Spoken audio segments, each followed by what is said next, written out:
my name is Jana Faulkner. I am a home cook from Englewood, Ohio. Welcome to my kitchen. Today I am going to make for you my creamy Chipotle Tomatillo burritos. I'm going to start off by roasting my tomatillos. These are 4 medium tomatillos in my oven at 450 degrees. These take about 20 minutes to do. I'm going to turn them over at 10 minutes. I have a pound of ground beef in my skillet with about 1/2 to 3/4 of a medium-sized onion. Just going to brown this up. I use ground sirloin because it's going to be the lowest in fat content, so there's not going to be a lot of fat to drain off in the end. Just takes a few minutes. This is a good step to do while your tomatillos are roasting in your oven. My beef is almost all the way cooked through, and my onions are nice and clear, translucent and cooked. I'm going to just add a pinch of salt. Salt is very important to this dish. It actually does bring out the flavor of the meat and the tomatillos. I use a mixture of coarse sea salt and regular salt. I like the different textures. I'm also going to add a little bit of black pepper. This is the time now when I go ahead and add my rice. This is cooked rice. This will help to make that pound of beef go a little bit further than just plain beef by itself. This recipe has been in my family for a while. It's actually gone through several different changes. It started out as a roast that we roasted in a crock pot for 10 hours. My husband and I loved it so much. It started out as a roast with potatoes and carrots. Then we decided this would make great taco meat. So we left out the potatoes and carrots and started doing just the tacos and just the meat with the chipotle and tomatillos, shredding up the meat and making tacos out of it. Well, who has time to cook something for 10 hours every week when you really want tacos? So I came up with this idea, minus the rice and minus the cream cheese, just the beef and tomatillos, for a taco mixture. Well, we mutated it one more time when one night I got a little carried away and accidentally put too much tomatillos and too much chipotles in it, and it was just too acidic and just too spicy. I felt bad. I didn't want to throw away a whole pound of beef. So I kind of thought, how can I make this so that we can have this and not waste this meat? And I came up with the idea of adding the cream cheese. The cream cheese, the sweetness of it helps with the acidity of the tomatillos, and the cream from the cheese brings down the spiciness of the chipotle peppers, and it was a perfect marriage. It makes it so creamy and delicious, and then it just became a perfect burrito filling. This is exactly what you're looking for when you get these tomatillos out of the oven. You want them to see them brown, some breaking open, and this creamy sauce that comes out of them, juices. I'm just going to put them in my food processor. You can do this in a blender if you don't have a food processor.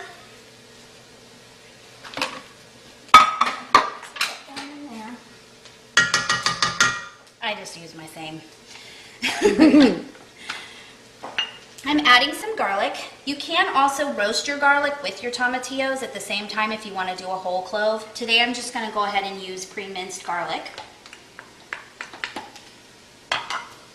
And I'm also going to put about a teaspoon of sugar. The sugar is there to help with the acidity of the tomatillos. A little bit more than that. All right. And now I'm just going to put the lid on here.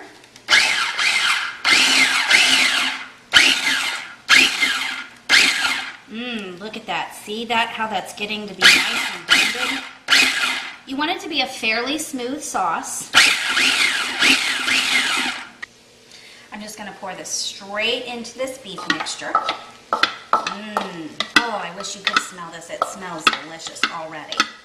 And we haven't even added the cheese. So I'm just going to blend this together. Raise up my heat here. Just stir this around until this rice and beef and the tomatillos and chipotles mix together. It's also a very versatile meat mixture. You can make anything with it. You can make burritos like we're making today. You can make quesadillas, tacos, tostadas, nachos, just about anything. It's so good. All right, so now that I have this all incorporated, I'm going to add my cheese. Philadelphia cream cheese. Gotta have the best. I'm gonna add this in little small batches. That helps it to incorporate a little bit easier with the meat. I also like to make sure that I soften it up so that you're not adding a cold cheese directly to the meat. You can see it as it melts into the meat. Oh, it's so good. A little bit larger chunk there. It's really easy to do. You just stir it around until it's fully incorporated.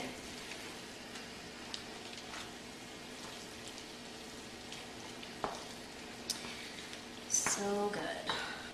All right, so now we're ready to stuff our burritos. They're really easy. All you need is a mixing cup or a little measuring cup. Take about 1/4 cup of the beef mixture. I have my flour tortillas right here. Just lay it out, just like that. Maybe a little bit more. And then just sprinkle on about a handful of cheese. Then you just roll up your burritos just like you normally would. Very easy. I'm going to lay them seam side down in a baking dish that I have sprayed with cooking spray. Like I was telling you, the nice thing about this mixture is that it is so versatile. I have a crazy sister that does not like rice. We use rice in ours. If you wanted to add beans instead, you could do that. Just add some black, like a can of drained black beans or something like that. It'd be really delicious. And we're ready to put these in the oven. These usually bake for about 20 to 25 minutes. You're just gonna let the flour tortilla shells brown and get a little bit crispy. That's really all you're looking for. The meat's already cooked through, so you don't really need a whole lot of baking. You're not baking the ingredients. All right, now I'm gonna make a simple cheese sauce while our burritos are in the oven. This is about as easy as it comes. It's just a cup of butter, I know, but it's so delicious. All right, now that our butter is almost melted, I'm gonna go ahead and start adding my cheese. I'm just gonna add this about a handful at a time. You don't want to add all of your cheese at once. Just add about a handful at a time, stir it so it's fully incorporated and starting to melt, just like that. Now all of our cheese is added, and I'm just gonna incorporate our sour cream. This is about 8 ounces of sour cream. Stir that around.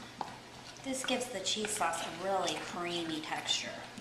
You want to make sure that you don't bring your pot to a boil. It should not boil.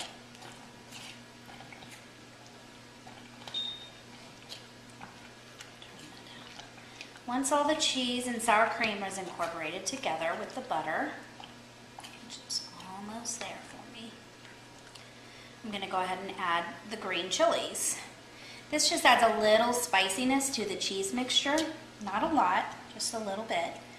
Just kind of an extra little...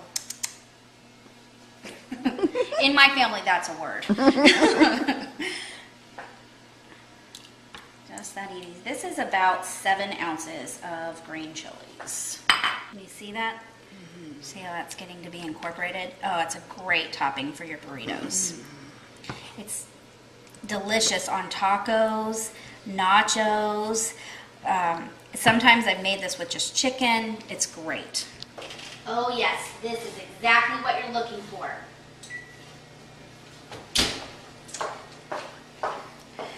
Look how they're a little bit brown and crispy. Delicious. Now I'm gonna top them. We'll serve them and eat them. My burrito with our cheese sauce that we made, guacamole and salsa.